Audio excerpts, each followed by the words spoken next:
Hi hello నమస్తే welcome to BRK health. నేను మానస. ఈ రోజు మనతో పాటు ఒక స్పెషల్ గెస్ట్ ఉన్నారు, వారితో మాట్లాడు. సార్, ఇప్పుడున్న జనరేషన్ లో అన్ని కల్తీ ఫుడ్సే దొరుకుతున్నాయి. ఎక్కువ మంది ఫాస్ట్ ఫుడ్ కన్నీ ఇట్లా బర్గర్ పిజ్జా అని తింటూ ఉన్నారు. సో అలా కాకుండా మనం హెల్తీగా ఉండాలంటే మనం ఎలాంటి డైట్ ఫాలో అవ్వాలంటారు? చూడండి, మీరు హెల్తీగా ఉండాలి మీరు అనుకొని మళ్ళీ బర్గర్లు పిజ్జాలు తింటే ఎలా ఆరోగ్యంగా ఉంటారు? అవును.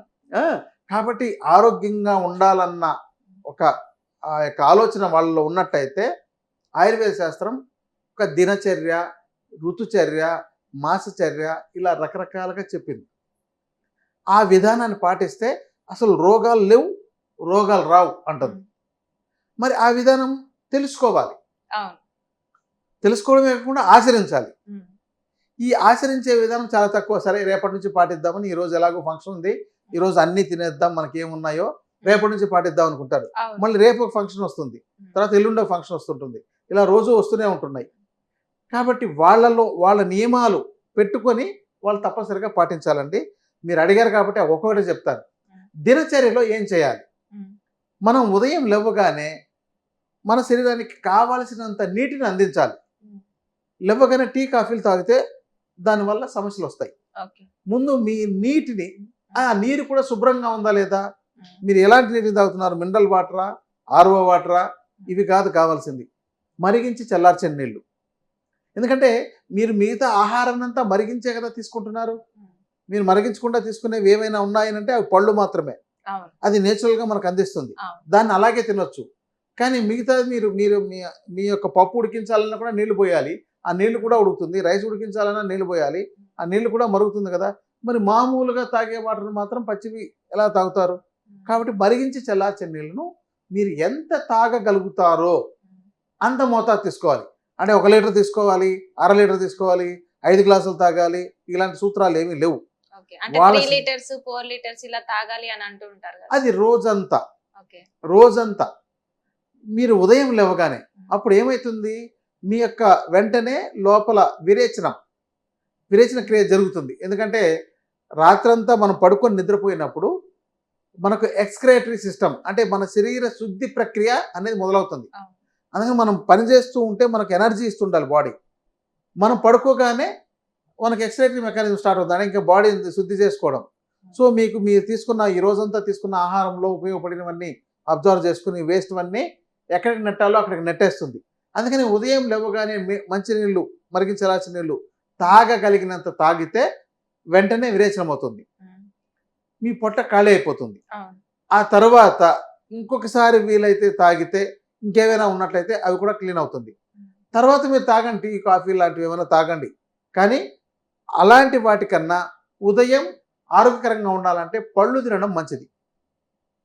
మార్నింగ్ మీరు దీన్ని ప్రకృతిని అనుసరించి చూడండి. ప్రకృతి ఎలా చెప్తుందనంటే, మీరు ఏ ఊరైనా వెళ్ళారు, లేదంటే ఏ అడవిలోకి వెళ్ళిపోయారు, మీకు ఇమ్మీడియట్గా తినడానికి ఏం దొరుకుతుంది? ఫ్రూట్సే. అంటే ఒకప్పుడు శాస్త్రాన్ని వాళ్ళు ఎలా బాగా చెప్పారు అనడానికి ఇక్కడ చెప్తున్నా. ఇప్పుడు రెడీమేడ్ ఫుడ్, అప్పుడు మీకు ఆకలిగా ఉన్నప్పుడు మీకు ఫ్రూట్స్ ముందు పనిచేస్తుంది. మీరు ఏదైనా ఫ్రూట్ తిని తర్వాత మీరు టీ కాఫీలు తాగి, అంటే ఎలాంటి ఫుడ్ తీసుకోవాలి సార్? ఏదైనా మీకు ఏది అందుబాటులో ఉంటే, సీజనల్గా మనకు వస్తున్నాయి. కొంతమందికి జలుబు చేస్తుంది అంటారు, మార్నింగ్ పపాయ తినొద్దు అంటారు, ఇది పైనాపిల్ తినొద్దు అంటారు, కొన్ని ఇలాంటివి ఉన్నాయి కదా సార్. అంటే అలా కాకుండా మనకు సీజనల్గా వచ్చే ఉన్నాయి, మీరు అవి తినొచ్చండి. మనకు అది నేచురల్గా వచ్చేవి. ఇవన్నీ ఈ పైనాపిల్ ఇలాంటివన్నీ కూడా ఒక ప్రాంతానికి పరిమితమైనవి. అవి ఇప్పుడు దేశమంతా ప్రపంచమంతా తీసుకొచ్చి ఎక్కడో పండేదాన్ని, ఎక్కడో కాశ్మీర్లో పండే ఆపిల్ తీసుకొచ్చి మనకు అందిస్తున్నారు. కానీ మనకి ఇక్కడ ఈ సీజన్లో పండేది ఒకటి ఉంటుంది. అంటే దానికనే యస్య దేశ ప్రసూతస్య తస్యం తచ్చౌషధం హితం అని ఒక సూత్రం చెప్తుంది ఆయుర్వేద శాస్త్రం. మీరు ఏ ప్రాంతంలో నివసిస్తారో ఆ ప్రాంతంలో పండే పదార్థాలను తీసుకోండి అని. అది అందుకని మీరు సరే ఇప్పుడు అది కావట్లేదు, అది అలవాటుగా చేసుకుంటుంటే మెల్లమెల్లగా వస్తుంది. మొదటి రోజు చేస్తే తర్వాత జలుబు చేసిందండి, నాకు అది తీసుకుంటే కడుపులో తిప్పింది, ఇలా రకరకాలుగా చెప్తారు. ఎందుకంటే ఎప్పుడూ అలవాటు లేకుండా పొద్దున్నే రోజు టీ కాఫీ తాగి అలవాటు ఉండే వ్యక్తి ఉన్నటువంటి ఫ్రూట్స్ తిన్నారనుకోండి, అతనికి తలనొప్పి రావచ్చు, తర్వాత కడుపులో తిప్పొచ్చు, ఇవన్నీ ఉంటాయి. ఎందుకంటే అది మళ్ళీ అది బాడీకి అలవాటు అయింది కాబట్టి దాన్ని మార్చుకోవాలి. తరువాత మీరు ఏదైతే బ్రేక్ఫాస్ట్ చేస్తారో వాటిని తినండి. దాంతో ఎక్కువగా ఉదయం తినే ఆహారంలో మీరు పళ్ళు తర్వాత గింజ ధాన్యాలను ఎక్కువగా ఉపయోగించుకోవాలి. ఓకే. డే బాదం. టైంలో ఏ గింజలైనా అంటే కందిపప్పు కావచ్చు, మినపప్పు కావచ్చు, శనగలు కావచ్చు, ఏవైనా సరే గింజ ధాన్యాలను ఉడికించినవి తినండి. చాలామంది మొలకెత్తినవి తినండి అవి ఇలాంటివన్నీ అంటుంటారు. కొంతవరకు మంచిదైనా ఈ మొలకెత్తినవి ఇలాంటివన్నీ కూడా గ్యాస్ ప్రాబ్లమ్ని అజీర్ణం చేసే అవకాశాలు ఉన్నాయి.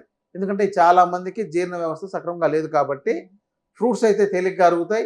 తర్వాత గింజ ధాన్యాలను ఉడికించి దాంతో తయారు చేసిన పదార్థాలను తీసుకోవాలి. తర్వాత మీరు రోజంతా మధ్య మధ్యలో మీరు ఆహారం తీసుకోవడానికి ముందు కొంత నీరు తాగి ఒక 5-10 నిమిషాల తర్వాత ఒక 5 నిమిషాల గ్యాప్లో కూడా మీరు ఆహారం తిని మళ్ళీ తిన్న వెంటనే తాగకుండా ఒక అరగంట తర్వాత మీరు ఎంతైనా నీళ్ళు తాగుతుండొచ్చు. ఈ మధ్య మధ్యలో నీళ్లు తాగకూడదు. ఆహారం తినేటప్పుడు ఎప్పుడైతే మధ్య మధ్యలో నీళ్లు తాగుతున్నట్టయితే మీకు కడుపుబ్బరము, గ్యాస్ సమస్య, ఇండైజెషన్ వచ్చే అవకాశాలు ఉన్నాయి. ఎందుకంటే మన నీటి వ్యవస్థ అంతా ప్రయాణించే విధానం వేరు, ఆహారం అంతా ప్రయాణించి జీర్ణమయ్యే విధానం వేరు. మనకు నీరు వెంటనే 10-15 నిమిషాల్లో మన కిడ్నీలోకి వెళ్ళిపోతుంది, వెంటనే అరగంటలో యూరిన్ కూడా వెళ్ళాల్సి వస్తుంది. అదే ఆహారం 4 గంటలు పడుతుంది పూర్తిగా జీర్ణం అవడానికి. అది మలం రూపంలో రావాలంటే 4-5 గంటలు దాటిన తర్వాతే అవుతుంది. కాబట్టి రెండింటినీ ఒకేసారి మీరు ఇవ్వకూడదు. ఆ తర్వాత మధ్యాహ్నం ఆహారం మీకు ఇష్టమైనది తినండి. ఎప్పటికప్పుడు ఫ్రెష్గా వండిన దాన్ని తినండి. వండిన గంటలోపు తినగలిగితే చాలా మంచిది. స్టోర్ చేసినవి, ప్యాక్ చేసినవి మీరు ఎక్కువ వాడొద్దు ఆరోగ్యంగా ఉండాలంటే. తర్వాత సాయంత్రం ఎక్కువగా వెజిటబుల్స్ తీసుకోండి. మధ్యాహ్నం గింజ ధాన్యాలు, ఆకుకూరలు బాగా తీసుకోండి. సాయంత్రం ఏదైనా వెజిటబుల్స్ మీరు ఎంతైనా తీసుకోండి. మీరు రాత్రి కూడా వెజిటబుల్సే తీసుకోండి. కానీ రాత్రిపూట కొంతమంది ఫ్రూట్స్ తింటారు, దానివల్ల కఫం పెరుగుతుంది. కఫం రాకూడదు ఎప్పుడు.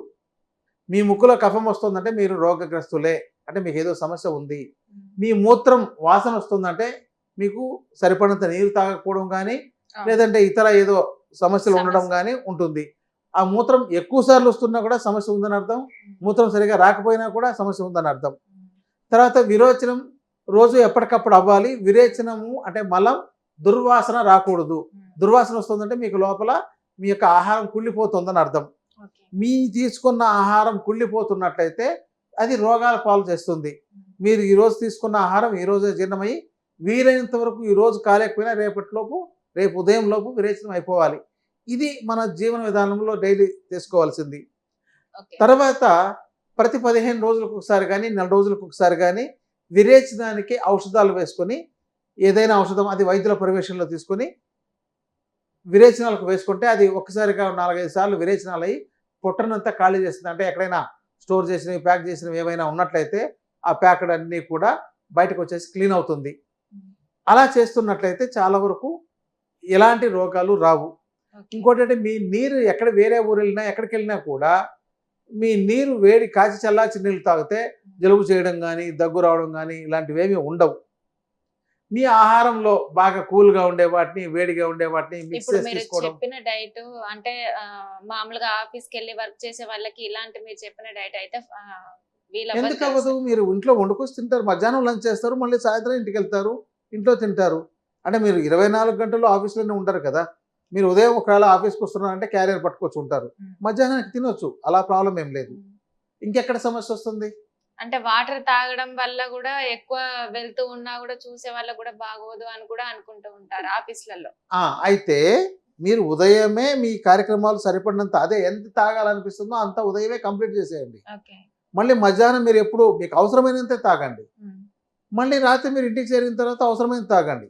అంటే మీకు తెలియకుండా మార్నింగ్ మీరు బ్రేక్ఫాస్ట్ చేసే లోపే 2 నుంచి 2.5 లీటర్లు తాగొచ్చు. ఇంకేమైనా ఉన్నట్లయితే ఇంకొక 2 లీటర్లు తాగాల్సి వస్తుంది. అది డే అంతా మనకు ఎలాగో లిక్విడ్ ఫుడ్తో కావచ్చు, లేకపోతే వాటర్ అప్పుడప్పుడు అవసరమైనా కూడా తాగొచ్చు. ఇప్పుడున్న జనరేషన్ లో ఎంత పర్సెంటేజ్ ప్రజలు హెల్దీగా ఉన్నారంటారు? హెల్దీగా ఉన్న వాళ్ళ లక్షణాలు ఎలా ఉంటాయి సార్? చూడండి, ఆరోగ్యవంతుల లక్షణాలు ఇందాకనే చెప్పాను కదా. మూత్రం వాసన రాకూడదు, మలం వాసన రాకూడదు, ముక్కులో కఫం రాకూడదు, నోటి దుర్వాసన రాకూడదు, శరీరం దుర్వాసన రాకూడదు, ఈ లక్షణాలు ఉండాలి. అందుకని అది కాకుండా మనం ఆయుర్వేద వైద్యులకు మాత్రం ఒక శ్లోకం చెప్తుంది, సమదోష సమాగ్నిత్య సమధాతు మనక్రియ ప్రసన్న అనే ఒక శ్లోకం ఒకటి ఉంది. దాని ప్రకారం అది వైద్యుడు చెప్పగలుగుతాడు. అంటే వాళ్ళ నాడి చూసి కానీ, వాళ్ళకి మిగతా వాళ్ళ గోర్లు చూసి కానీ, వాళ్ళ ముక్కు, వాళ్ళ యొక్క నాలుక, వాళ్ళ యొక్క కళ్ళు, వాళ్ళ యొక్క జుట్టు. ఇప్పుడు చాలామందికి జుట్టుని ఒకసారి చూస్తే అవి ఇలా చిట్లిపోయి ఉంటాయి. అవును. అవి 3 కంటే ఎక్కువ చిట్లిపోయినట్టు ఉన్నట్టయితే వాళ్ళకు త్రిదోషాలు కూడా ఉన్నాయని అర్థం. చెప్పాలంటే వాళ్ళకు ధాతు క్షీణం. ధాతువులు అంటే రక్తం సరిపడినంత ఉండదు. తర్వాత మాంసం ఆరోగ్యకరంగా ఉండదు. వాళ్ళకున్న ఫ్యాట్‌లో బ్యాడ్ ఫ్యాట్ ఎక్కువ ఉంటుంది. గుడ్ ఫ్యాట్ తక్కువ ఉంటుంది. బోన్ స్ట్రెంత్ ఉండదు. బోన్ మ్యారో స్ట్రెంత్ ఉండదు. సో, ఈ లక్షణాలు అంటే ధాతు ప్రక్రియ సక్రమంగా లేకుండా పోతుంది.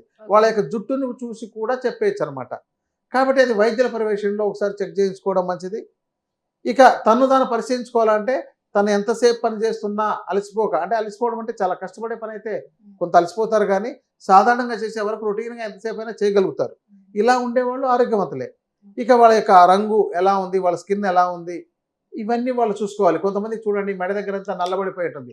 హార్మోన్స్ ఇన్బ్యాలెన్స్ ఉంటుంది. వాళ్ళు ఉండాల్సిన బరువుకున్న అతిగా ఉండడం, లేదంటే బరువు తక్కువగా ఉండడం, ఇలాంటివి ఉన్నాయి. మనకు ఈ 8 రకాల వ్యక్తులు ఉంటారని చెప్పి ఆయుర్వేద శాస్త్రం చెప్తుంది. బాగా పొట్టిగా ఉండేవాళ్ళు కానీ, బాగా పొడవుగా ఉండేది లావుగా ఉండడం, లేదంటే సన్నగా ఉండడం, ఇంకోటి ఏంటంటే నల్లగా ఉండడం, బాగా తెల్లగా ఉండడం, ఇలా రకరకాలుగా ఒక 8 రకాల వ్యక్తులను చెప్తుందన్నమాట. సో అది సన్నగా ఉన్న తప్పే అంటారు, లావుగా ఉన్న ఏదో ప్రాబ్లం ఉంది, హెల్త్ ప్రాబ్లం ఉంది అంటూ అంతే కదా, ఉన్నట్టే కదా అది. అదేలే సార్, అంటే జీన్స్ పరంగా కూడా రావచ్చు కదా. అంటే అది కొంతవరకే ఉంటుంది. జీన్స్ పరంగా వచ్చేవాళ్ళు అంటే వాళ్ళు కఫ శరీర తత్వం ఉండేవాళ్ళు, వాళ్ళ సంతానం కఫ శరీర తత్వం కలిగి ఉండి ఆరోగ్యకరంగా ఉండేవాళ్ళు. ఇప్పుడు కఫ శరీరం అనేది ఆరోగ్యకరమైన శరీరం అనే చెప్తుంది ఆయుర్వేద శాస్త్రం కూడా. వాతం అనేది అండర్ వెయిట్ ఉండి సన్నగా ఉండాల్సిన అంత మాంసము, ఫ్యాటు వాళ్ళకు లేకుండా పోతే వాళ్ళు రోగగ్రస్తులే చెప్తుంది. పిత్తం అనేది యావరేజ్ పర్సన్. సో ఈ విధంగా ఉంది కాబట్టి బాగా లావుగా ఉండడం స్థౌల్య రోగాల్లో, కఫ రోగాల్లో మొదటి రోగం స్థౌల్య రోగం. ఇప్పుడున్న ఫుడ్ పరంగానైతే అన్ని ప్రతి ఒక్కటి ఆయిల్ కాన్ నుండి ప్రతి ఒక్కటి కల్తీ ఉంటున్నాయి. ఎంత పర్సెంటేజ్ ఉందంటారు? మీరు ఆరోగ్యకరంగా ఉండాలంటే మీరు మంచి ఆహారం వెతుక్కోవాల్సిందే. మీకెవరు వెతికి చాలా ఆరోగ్యకరమైనది పెట్టరు. వ్యాపారం చేసేవాళ్ళు వాళ్ళ యొక్క వ్యాపార దృష్టితో, లాభాల దృష్టితో చూస్తారు తప్ప మీకు ఆరోగ్యాన్ని అందించాలనేది ఏమి ఉండదు. ఎవరైనా ఈ నైతిక విలువలు పాటించి తను కొంతవరకు మంచివి చేసి అందించే ఉద్దేశం ఉన్నట్టయితే వాళ్ళు మాత్రమే చేస్తుంటారు. కాబట్టి అలాంటి చోట్ల వెతికి సేకరించుకొని వాడుకోవాల్సిందే. Okay sir, thank you so much. మంచి ఇన్ఫర్మేషన్ అందించారు. హెల్తీగా ఉండాలంటే మనం ఎలాంటి డైట్ ఫాలో అవ్వాలి, ఎలాంటివి తినకూడదు, సో చాలా బాగా ఎక్స్ప్లెయిన్ చేశారు sir. Thank you so much. Thank you అమ్మా.